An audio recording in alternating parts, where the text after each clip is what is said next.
faglia della Veneretta, in omaggio al monumento, insomma, della zona. Al centro di questo sommovimento, di queste dinamiche di trasformazione della regione, c'è il centro della Sardegna e c'è il Marghine, attratto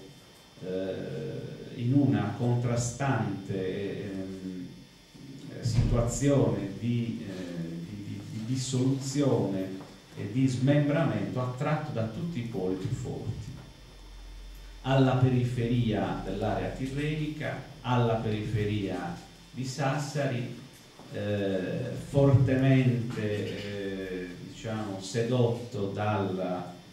una possibile nuova arborea, l'idea di una nuova arborea propugnata dalle classi dirigenti coristanesi, che fino adesso sono state, lo ripeto, sono state più lungimiranti e più forti delle nostre in questo, più lucide nel perseguire questo disegno di crescita, e anche, e non solo, comunque al centro della frontiera o sulla frontiera tra Capo di Sopra e Capo di Sotto, comunque dove si fronteggiano le più grandi forze attrattive in campo regionale. Questa posizione non è invidiabile, questa posizione non è favorevole, nonostante noi abbiamo sempre considerato Macomer del Marghine come crocevia, come incrocio delle principali vie di comunicazione della Sardegna e quindi in posizione favorevole per l'ubicazione di produzioni, per l'ubicazione di centri di distribuzione, eccetera. In questo momento, viceversa, la zona si trova come punto più distante da tutti i centri principali. I centri principali svolgono semplicemente un'azione di produzione e di accumulazione della popolazione dei redditi e degli insediamenti produttivi, ma realizzano anche una fortissima forza di attrazione, un campo di attrazione che risucchia le energie, risucchia capitali, risucchia le popolazioni, e noi ci troviamo in questo punto della Sardegna proprio al centro di queste forze. Dobbiamo contrastare per questo motivo una tendenza allo smembramento. Una di queste forze ha provocato la innaturale scissione tra Planaggio e Marghine, e questo è un problema secondo me ancora irrisolto. La bravura, ripeto, ad approfittare di un momento favorevole delle classi dirigenti di Oristano, la scarsa lungimiranza dei rosani e dei planaggesi in generale, la scarsissima capacità della provincia di Nuoro di mantenere una forza di attrazione nei confronti di questa zona hanno determinato una scissione che è innaturale e che può soltanto portare male a entrambe queste zone. Dall'altra parte ci sono già le avvisaglie di un'altra frattura, quella che si consuma tra Ottana e Tossino, cioè ci si guarda in cagnesco, perché è possibile che in una situazione nella quale tutti chiudono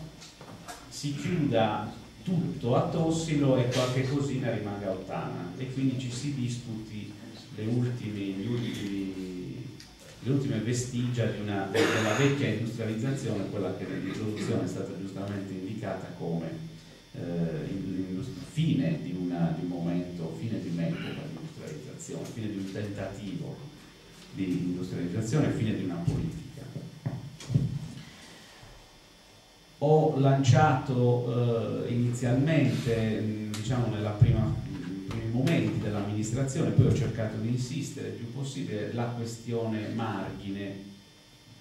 come centro delle attenzioni della politica di questa provincia. Però man mano che andiamo avanti, oggi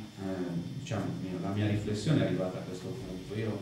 penso che questa sia invece autenticamente una questione regionale, forse sia nella politica generale una delle questioni, nel momento in cui si guarda al rapporto coste interno, nel momento in cui si guarda a problemi di urbanesimo e di struttura demografica, quindi spostamento della popolazione, ubicazione della popolazione nella nostra regione, questa è la questione alla quale bisogna guardare, alla quale chi vigila e chi provvede a livello regionale e tutte le forze politiche, tutte le forze intellettuali, insomma, nel momento in cui si volgono ai problemi del futuro della Sardegna, secondo me devono guardare. Le soluzioni, visto che siamo chiamati a proporre soluzioni, credo che prima di tutto un aggiornamento dell'analisi vada condotto,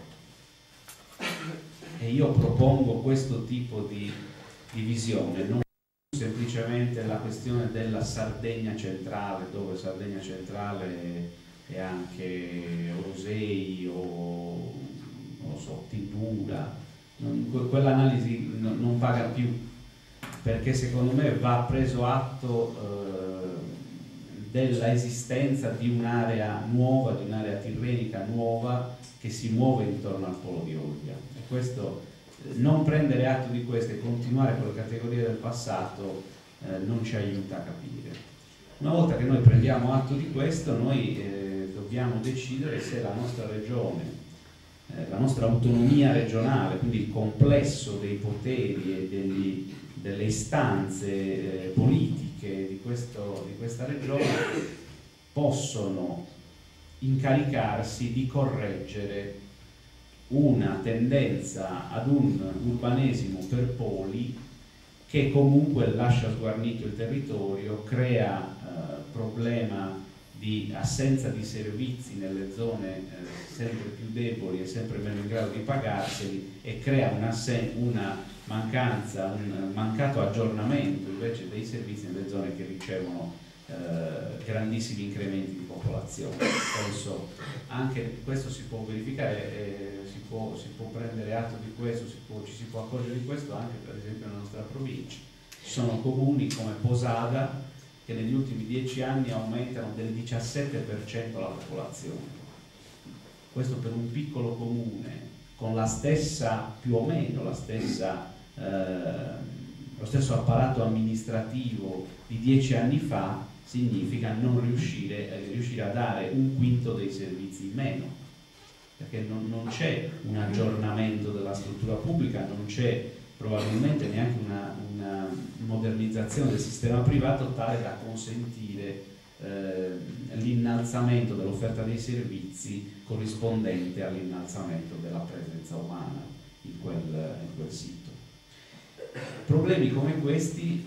quindi si pongono di fronte a chi ha il governo della situazione a livello regionale. Io voglio proporre questa chiave di lettura non certo per sottrarmi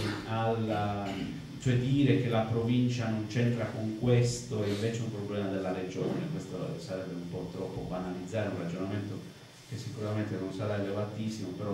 vorrebbe non essere banale. Il problema è che se si riconoscono queste grandi tendenze, se si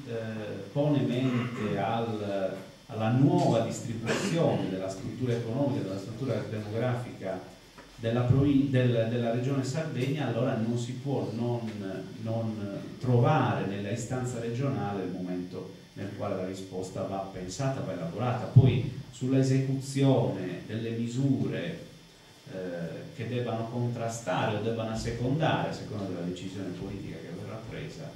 queste tendenze, allora lì potremmo discutere, potremmo assegnare anche i compiti alle province, potremmo tentare di elaborare delle contromisure nelle quali tutte le istanze istituzionali possono essere coinvolte. Io prendo atto anche questo positivamente, perché non vorrei che la mia analisi sembrasse troppo pessimista. Concludendo,